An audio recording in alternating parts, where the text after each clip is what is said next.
So Terra's market selection. Terra's market selection was kind of a two-prong process. The first was exactly what you were alluding to, a very macro and first approach that we just peeled back layer after layer after layer.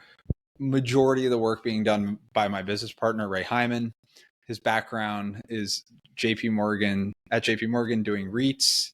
He then was in strategy consulting, and then he was in working for a private equity company. But he was a math major at Columbia, is extraordinarily data-driven operator. And what we really wanted to do was marry these two concepts as well as possible. The first is our asset class being sub-institutional, heavy value add multifamily properties. Like, what is the demographic that fills those properties, generally speaking? For us, that was 22 to 35-year-olds. That was kind of what we were picturing as our target demographic. So then we're like, okay, these are the people that are going to live in our properties. We want, and we, at the time we were in that age band, we knew a lot of people in that age band. So we were able to kind of zoom out and be like, what's important to people like that are just starting their careers? And a big driver was like, they want a nice place to live, near bars, near entertainment, near transportation, but is also affordable. You know, especially the people that we're targeting are like people working the real workforce housing jobs, people working the real essential jobs, nurses, people working the educational system, you know, people that, want a comfortable place to live, but are very driven by how much it costs. So how can you really like target the best metrics or headline data that provides the most defensible, strong resident base? And for us, that meant strong job growth in those target recession resistant job sectors of healthcare, education, logistics, pharmaceutical. So we took a very macro view. We looked at all of the leading markets that had over 2 million in their MSA. And for us, that first market we chose was Pittsburgh. There's other indicators. One I mentioned was affordability. We want to be in markets that are actually affordable. If people make $100 a year, they only have to spend 20 of those dollars on rent.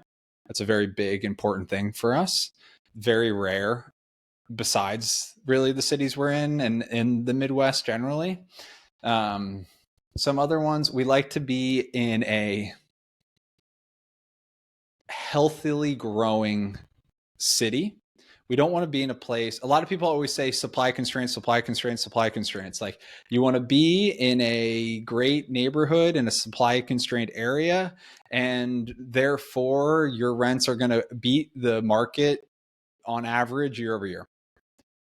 We take a little bit of a different approach. I want your rent growth to grow in line with the job growth of the city, so that affordability line stays real and the city can grow in a healthy way. Because we're doing this heavy value add approach, I don't need like crazy rent pops because of all the tech jobs moving into an area.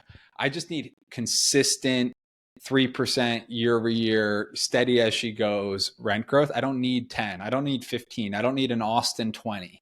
So that's something that was very important for us, is to kind of bet on, again, everything being based on as defensive of a play that you can make in real estate while still achieving high yields. So those are just a few of them. The other more anecdotal version, which I bring to the table, which is a little bit more of the story side, is that we got our start doing sub-institutional value add while we were working our W-2s in New York City. We actually started in college. So we were in a market that was the complete inverse of what we now invest in today. It was ultra supply constrained. Affordability metrics were completely ruined.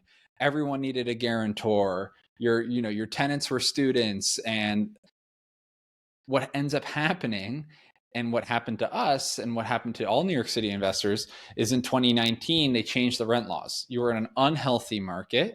The people who lived in the city, the constituents of the city, felt like they could not afford rent.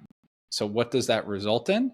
It results in them voting people into power that promise to them, in quotation marks, that they'll be able to afford rent. And that typically takes the shape of some sort of rent reform, rent control, rent stabilization. If you're a value add real estate operator, it's like the kiss of death. This has happened in red states, in blue states, in orange states, in green states. The reality is, if people feel like they can't afford rent, you could be in a red state and you could still have a city council that puts some new ordinance in that kind of stops the party for everybody involved.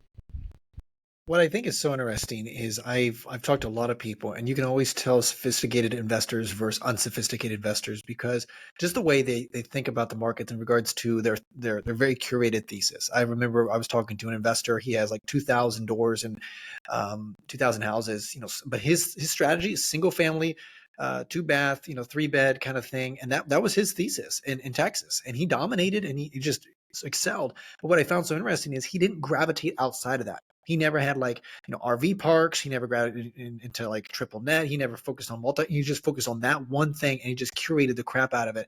What I found interesting also when I was looking at his back end, his operational aspect as well. Everything was curated. Everything was dialed in. The systems, the processes, things like that made the OpEx on the back end for the holding company drastically decrease because you're not getting into other verticals that you're not familiar with in that learning curve.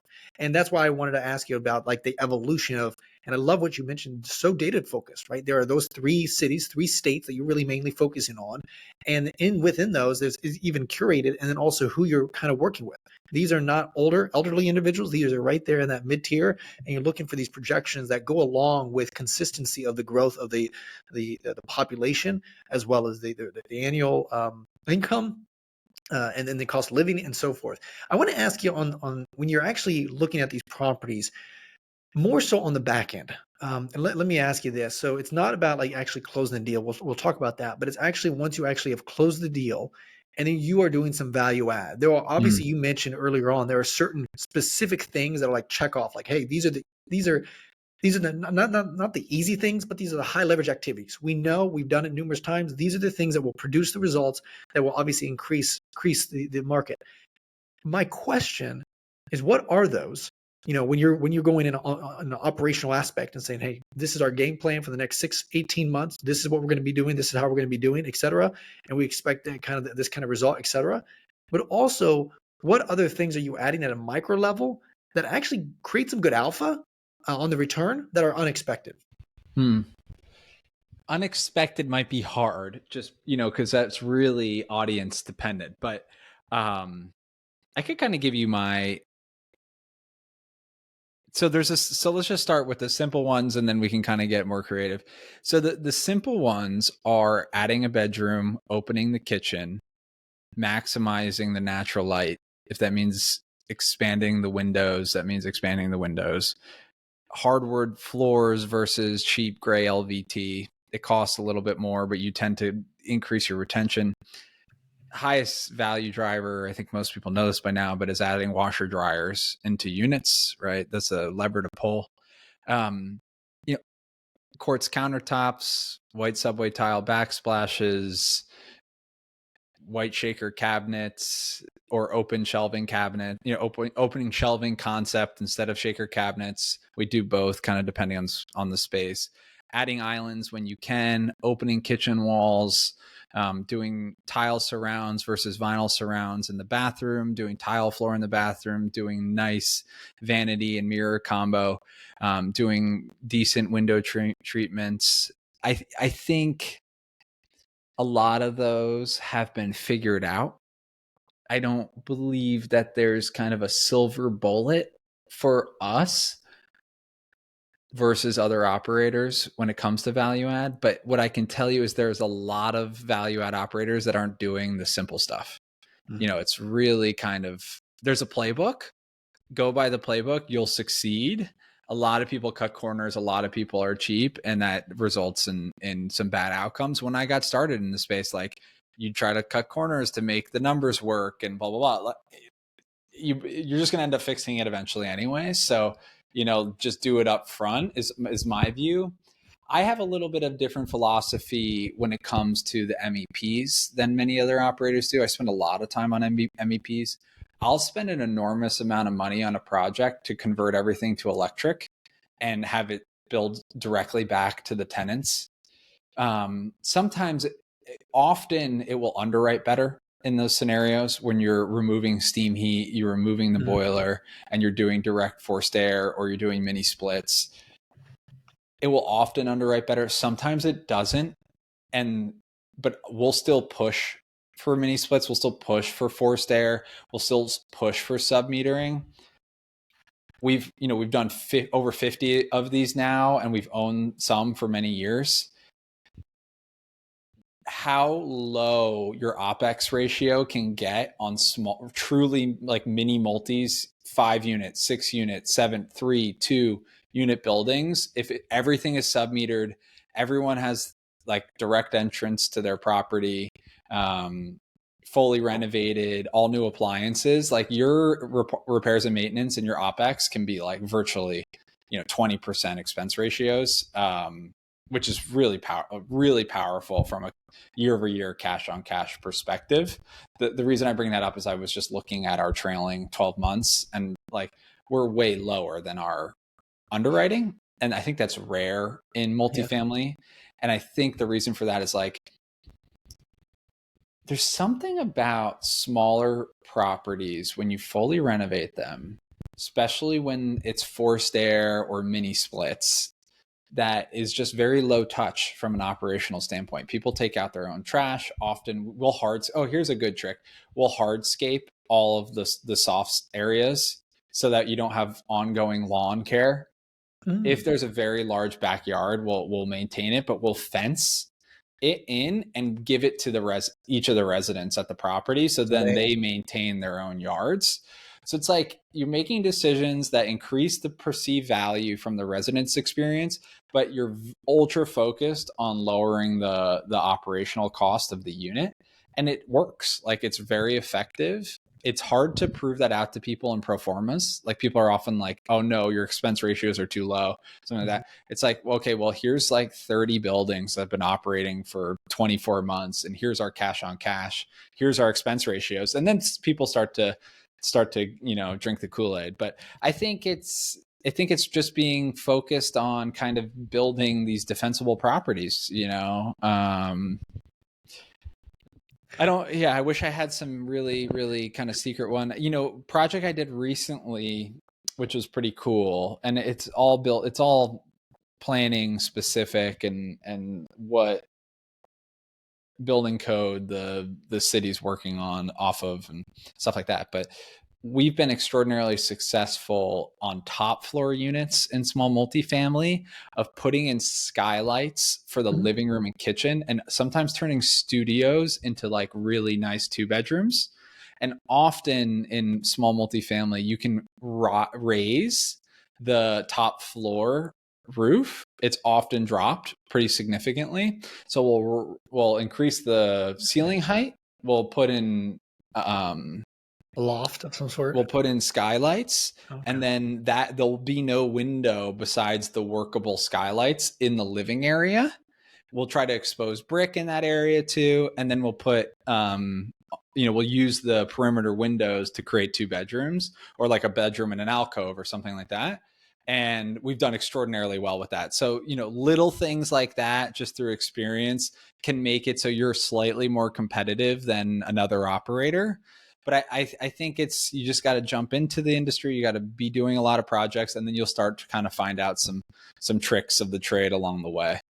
I love those. That is really good insight. Just those small little intricate things that you're thinking about in regards to the detail that as a customer that they would want, and that bring a lot of perceived value, just like you mentioned. And they're fine with paying the extra alpha in regards to rent, and you getting kind of top market on the rent as well, just because you're adding that extra little bit of thesis. I want to ask you this also. So what I was looking at a lot of these, big properties, and I invested in some in more of a syndication aspect. And what I always found interesting, I want to ask you all your perspective on this.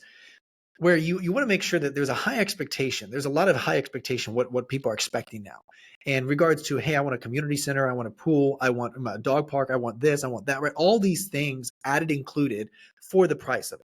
And so there's this balance. And you mentioned obviously for your trailing 12, you're below expenses, which is good. So that shows to me this is a good question for you. I'm curious, how do you kind of compensate and say, hey, we want to add value to that. We want to do these other intricate things and bring value into that in that regard. Maybe adding another pool, or cleaning that up, or having like dog care or whatever it may be. Adding those extra little kind of features that are kind of just filtered into it. But however, make sure you don't bloat your operating expense, right? And making sure that it's not expanded too much. I'd love for you to discuss or talk about that a little bit. Yeah. It's a tricky one. It's so submarket specific, right? Like there are scenarios. Let's say you're partnering with a landowner that has owned a property on Broadway and Broadway, or Main Street and Main Street, in a supply constrained city where there's a lot of high income 35-year-olds or 30-year-olds that are coupled up before they want to move out to the suburbs, and they can spend a lot of money, like swing for the fences, like go all in, white glove service, packages being dropped off into your unit, like really you could, 24/7 lifeguard, whatever.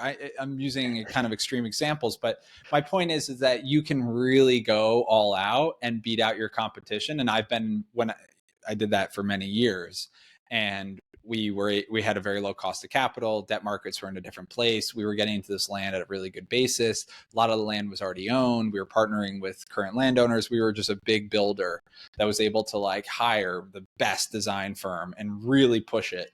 Have custom dog treats for the building, like umbrellas with the logo. Like you can really, really spend a lot of money.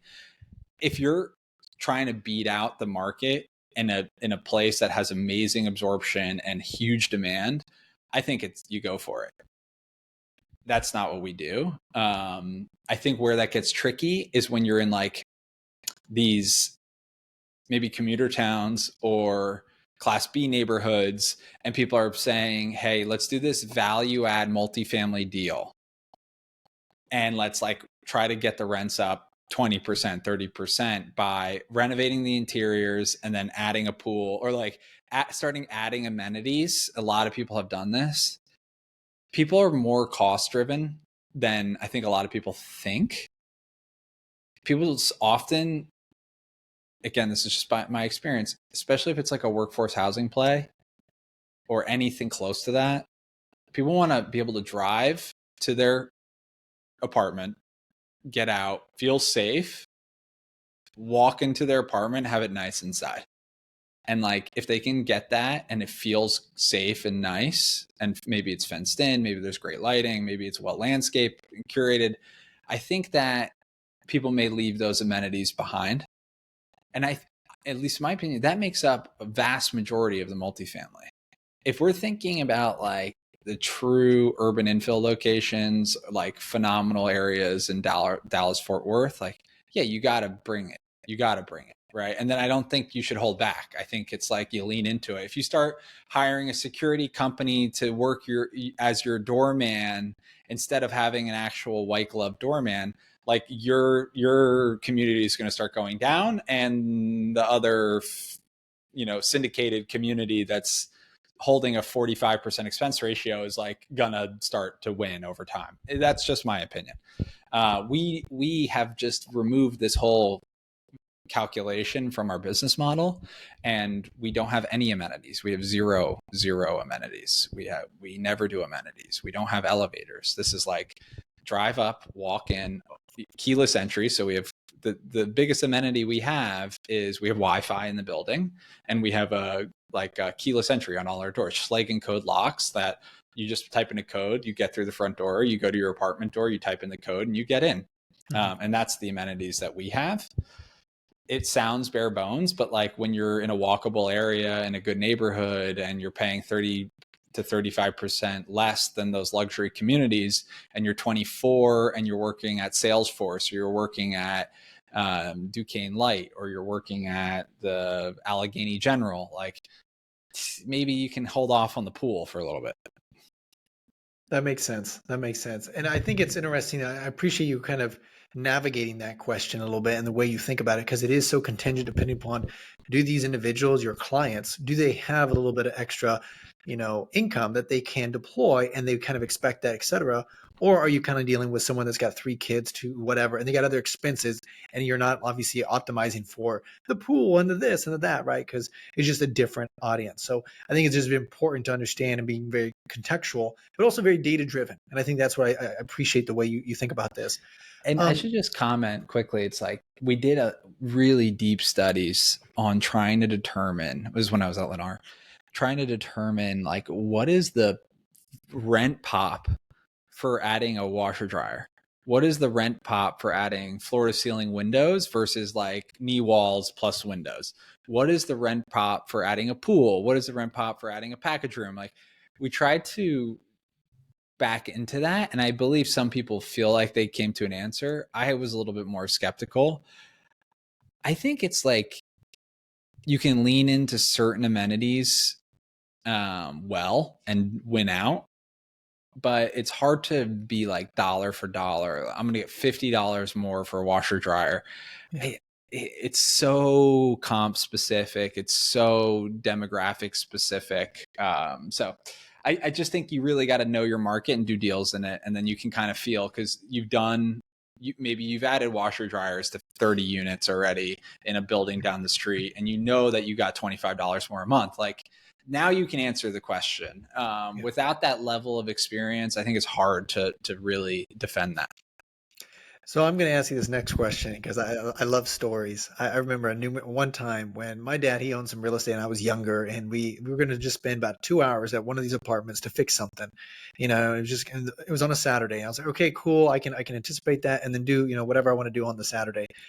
That 2 hour project turned into like a whole day project, because obviously when you unpack one thing, this doesn't work. Oh my gosh, we got to figure this out. And it was electric stuff. And then all of a sudden the whole day was blown. My question is, Tom, I would imagine definitely when you're working with contractors and you buy a property and everything, there's always going to be those skeletons in the closet. There's always something, and you're talking huge properties, and so I'd love for you to just tell us a story of a situation that happened, whatever it may be, and how did you guys navigate it, and and how to also have that conversation with your LPs, just letting them know and notifying them and keeping them up to date on the situation, but also kind of the solution and how you guys are navigating that. So I'd love for you to tell us a little bit of story there. Yeah. Construction cost overruns, like, so maybe I'll answer this question a little bit better, or a little bit differently. I had a boss when I was at Lennar that I won't mention his name, but he was a good mentor from afar. He was my boss's boss's boss's boss type thing. And he said something pretty interesting. He was a pretty smart guy. He said, you get fired for construction overruns. You get fired for missing on OpEx. You don't get fired for missing on rents. I thought that was a really interesting statement, and it's something kind of that I've internalized. We, to a rule, have not, in the 50 projects that I've had, ran into something that needed me to go to our LP base and be like, XYZ happened. We've ran into issues, but that's the nature of buying old buildings. Like, you need to know and assume across 50 projects that when you're going to have a foundational issue, or you're going to have to rebuild the envelope of the building somehow. Mm-hmm. But the way we're set up, the way we operate, like, those are known risks going into our strategy, and our investors are aware of that. And like, they know that we're, they would call me if they had that problem, right? In their own project. So, and I, a lot of our investors are people that I've worked with for many, many, many years. They're prior real estate investors and developers. So, I haven't had a situation really on the construction side that I've had to kind of call home about. I may have just jinxed myself, but things happen. Like when I was working at Lennar, we were pouring the 14th floor of a high rise, and there was a freak, all of a sudden, temperature drop, and it wasn't winter yet, and we were midway through a pour. And if you know anything about curing concrete, like you can't let it get too cold, because if it freezes, it won't have the bearing capacity that you need to keep going with your structure. So picture you're poured a slab and the weather drops in the middle of the night out of nowhere. And if it stays that cold for that many hours while the concrete's curing, like you're going to have a massive lawsuit on your hands, a huge insurance claim. Thank God you have a GMP. Thank God you're bonded. But like the project's over. It's a triage. Like the whole development project that people have worked 5 years on is just in the trash, right? Because the weather on one night. So what do you then rely on? And I think this might answer your question better. It's like phenomenal people. Like treat people well, they'll respond in crisis and help you. Like if you have a sewer backup that's now shooting out of a tenant's bathroom and it's Christmas morning, like have you taken care of your service team members and your contractors and your staff well enough that they have your back when that happens? And like I've seen operators go both ways, and like we do our absolute best to treat people extraordinarily well. One, because that's who we are, but two, because you need someone to pick up on, December 25th at 6 a.m. when sewage is, coming out the windows. But it's serious. Like that. I think a lot of people push, especially when they get started in real estate operations. And there's always exceptions that people can push and be successful. But you can like push. But like if you're about to do this for 30 years, it's a small world in the construction space in tier 2 cities or tier 3 cities. Like your reputation is going to get around, and then you're going to be held, holding the bag a few times. So we try to treat people well and rely on them during, crazy situations. So the story with the concrete, by the way, the point I was making is that everyone rallied in the middle of the night. Everyone went out. They put heating blankets on the slab. We had the structural engineer come. They cored it, and we kept it warm enough, and it met bearing capacity, and the project continued. So there we go. Solve didn't the need problem. to tell the LPs on that one either. Create a story about it, but that's awesome. Good story, but obviously you didn't have to share. And that's so cool that also it's also anticipated in kind of your docs as well as the information that you provide. There is kind of that error, that margin of error, if you will. For sure. Hey, we anticipate this. There are going to be some certain things, and that's one of the reasons why we are reserving XYZ capital. And that just shows to me, like as an investor as well, it's very proactive, and I love that. And but also I love the communication as well, and saying, hey, this is what happened. Oh wow, and then hearing back, I got to all get that, better at that. So, I'm not good at being like, oh, we did well. You know what I mean?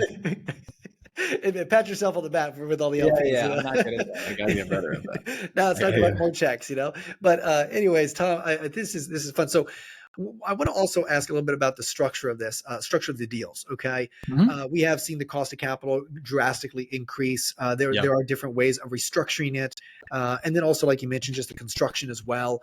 I'm curious because obviously I know you're working with a lot of LPs. You obviously leverage a lot of the equity, right? Other people's capital, be able to do that, but also you have to have a loan to value, right? You want to make sure that you kind of balance both of those accordingly, because obviously that's more upside for you as well as a company.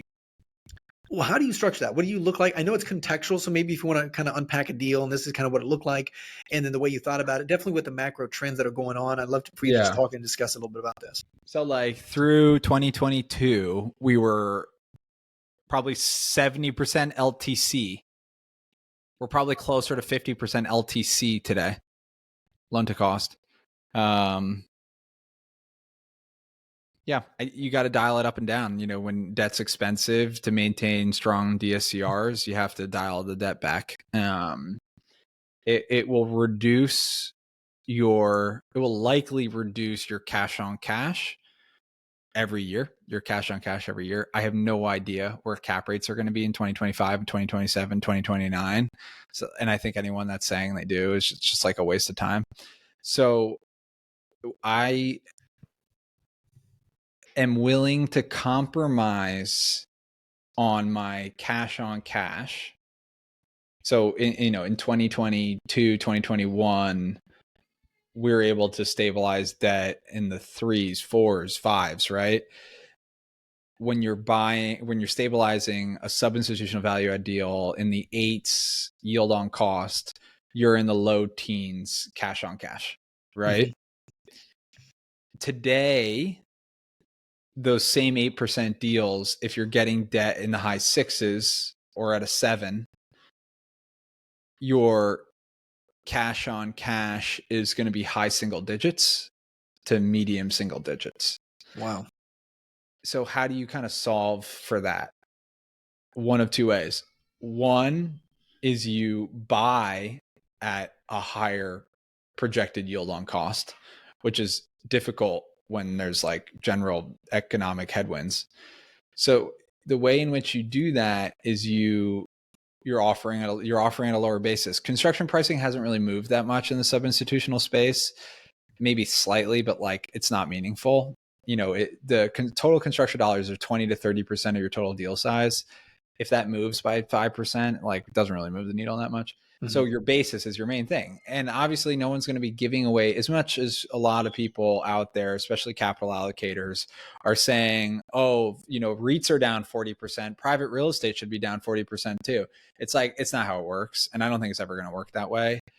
Like private real estate just kind of goes while the whole world's going all over the place. And yeah, you'll have some like crazy trades at really low basis because there's a one-off distress situation and they recap and they get some promote on the upside, so they're willing to sell at a lower basis. There's all these different mechanisms that can kind of. So now CoStar says, oh, something traded at $50,000 a door versus it used to be trading at 70,000 or 80,000, 90,000. Now everyone's like, oh, see, we were right. It's like, okay, there's one transaction. Everyone else just didn't sell. So I think I'm a little bit like skeptical about this like world's falling apart narrative. I think what you can do is you can compromise for a lower cash on cash with the perceived potential upside of like, hey, I actually did get this as a slightly lower basis than I would have in 2021, 2022. Maybe it's 10%, maybe it's 15, maybe it's 20% price reduction, not the 40 that the REITs are calling for. So you did get in at a slightly lower basis because there's less buyers out there and you're able to stabilize at a higher yield. Yes, your debt's more expensive, so your cash on cash proportionally is lower. But if rates normalize or if rates come down a bit, you have a massive upside. Mm-hmm. So I think you're willing to take those single digits cash on cash year over year. At least as an investor, I would be, because you're kind of buying this option that, hey, I bought during the down. I didn't time the bottom, right? This thing, moment rates drop, if they do, the valuations are going to fly. So because there's so much money on the sidelines. Yes. So for me and our investors and our LPs, they're like, buy, even though there's so much fear. Because as long as your debt's still accretive, you got to be playing in this area. Like you can't be playing in an area where your debt's not accretive, because like then you start losing money, right? And it's not what you want to be doing. Like that, I don't think you should invest, generally speaking, if the fundamentals aren't there. But if your fundamentals are there, just your returns are slightly lower during a downturn, I think it's a kind of really appealing opportunity for the future, because if anything moves, you're gonna absolutely crush it. And then maybe you get lucky and you pick up some distressed opportunities along the way. Every distressed operator I talk to is like, oh yeah, we did one deal this year. And I'm like, okay, like it's kind of hard to build a business like that. You know what I mean? So that's my thoughts. I love what you said, and it is so important. And to double click and then kind of foot stomp on this. And the reason why I say this is because in any deal, it is all about context, and it's also about the macro trends and the data, and bringing all that data and then identifying from your knowledge and your experience and expertise to identify, okay, what is actually a good deal. And the way you thought about just even the cash on cash, hey, I would rather take the cash on cash at this percentage level mainly because I understand in the future when and if that come down, there's going to be a lot of alpha associated with that and the valuations and so forth, but also for the risk, right? And the risk reward as well. And so I think it's very important. I've seen definitely, sadly, a few years ago, people were over leveraged, drastically over leveraged, and they thought things were going to work out. And they're in a situation where they're going to be distressed. And I'm talking mainly about certain other verticals outside of this. They're not as sophisticated as yourself, Tom. So that's why it's just good to have a conversation with yourself. So, Tom, I think this is also very interesting because one of the things you also focus on, and we've got a few more minutes with you, private equity roll-up strategy. So you buy the series of 2 to 15 unit buildings, your top of market quality, cash flow, pro forma NOI, and then sell as a portfolio of properties, which makes sense, right? It's kind of that private equity roll-up strategy. How did that come around with your evolved from your investment thesis, my man? And how are the results thus far establishing it? Yeah, so wish we came up with it. We did not. In our markets, it's a common strategy. Mm-hmm. So we see portfolio premiums when someone goes out with a 200 unit portfolio. For us and our strategy, it's helpful in so many ways. Scale is essential in small multifamily aggregation. Yeah, I'll give you some statistics, which I find fascinating. And this is 2 different reports that I'm kind of commingling, but one was from a recent article by Thesis Driven, and the other was from CoreLogic released a report on this, and I'm kind of combining them together. But basically, in the United States, 20% of the overall housing stock in America is multifamily housing. The other 80% is single family homes. So 20% is multifamily. Of that 20%, 80% of it is sub-institutional multifamily, 2 to 49 units. Every institution, everyone we know, everyone that we are talking to, like vast majority of them, anyone with a private equity background, anyone that worked at a bank, is focused on 20% of the 20%. Nice. The rest, 80% of it, only 7% of that 80% is owned by institutional operators. The other 93% is owned by mom and pops. And this is where the CoreLogic bit comes in. That 93% on average owns less than 10 units. Wow. And what do we know is the most important thing in multifamily operations of any scale or any size is scale. You need a team.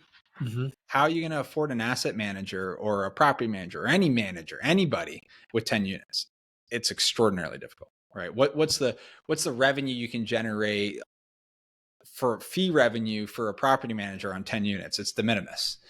So it's a very long way of just saying that there's just like this massive inefficiency in the market, and majority of operators are operating extraordinarily inefficient.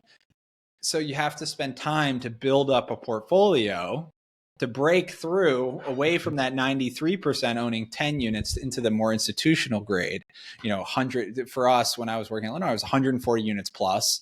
We see the best premium over 200 units. There's people out there that would say that's much higher than that, but in our experience, it's around 200. And once you start getting to that size, you have buying power in the market. You can get a good product. People are going to take you seriously. You're at 150 units in a submarket, like no one's laughing at you. Maybe some operator with 3,000 units is laughing at you, but like that's one guy. Everyone else is like, yes, I'll do your landscaping. Yes, I'll replace your toilets. Yes, like please, I would love to work with you. You have buying power in that market. You can build a team. You can hire people to help. You can't build a big team, but you can bring real resources to bear.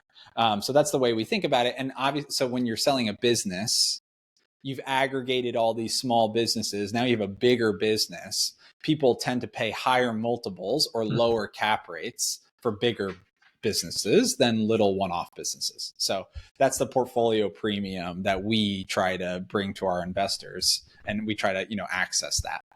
That is beautiful, and the whole opportunity. I was literally listening to Howard Marks talking about one of his memos and how every time there is an inefficiency in a market or in a vertical or an industry, there's massive, massive arbitrage or opportunities if you can take advantage of it. And like you mentioned, basically you're hitting economies of scale by creating this efficiency and scale at this level, and the operating decreases. Now, I'm curious on this, just on a side note.